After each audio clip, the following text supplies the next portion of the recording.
થયેલા કન્યા કેળવણી અને શાળા પ્રવેશોત્સવ કાર્યક્રમમાં અમદાવાદ જિલ્લાના ધંધુકા તાલુકામાં પણ 71 જેટલી સરકારી પ્રાથમિક અને ગ્રાન્ટેડ માધ્યમિક શાળાઓ અને ઉચ્ચતર માધ્યમિક શાળાઓમાં પ્રવેશોત્સવ શરૂ થયો છે। 7 જેટલા રૂટની અંદર માનનીય અધિક કલેક્ટર વિદ્યાસાગર સાહેબ, ડીડીઓ સાહેબ, મામલતદાર સાહેબ, તાલુકા વિકાસ અધિકારી સાહેબ તેમજ જુદા જુદા સરકારી અધિકારીઓ આ કાર્યક્રમ અંતર્ગત જોડાયા છે। સાથોસાથ આ કાર્યક્રમની અંદર જિલ્લા પંચાયત શિક્ષણ સમિતિના ચેરમેન શ્રી દીપકસિંહ ચુડાસમા અને માનનીય ડીપીઓ મેડમ કૃપાબેન ઝાની પ્રેરણાથી શાળાઓમાં અમદાવાદ જિલ્લા દ્વારા કરાયેલા શૈક્ષણિક ઉત્તમ કાર્યો અને નાના મોટા પ્રકલ્પોની ડીવીડીનું બાળકોને અને સમાજને પ્રદર્શન પણ કરવામાં આવ્યું છે।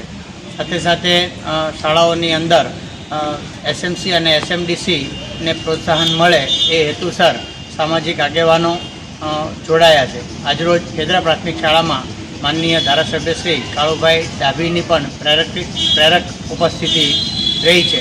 જુદા જુદા સામાજિક આગેવાનો, જિલ્લા પંચાયતની સીટોના ડેલિગેટ્સ પણ આ કાર્યક્રમની અંદર જોડાઈ અને શાળાઓમાં વિદ્યાર્થીઓને પ્રોત્સાહિત કરી રહ્યા છે।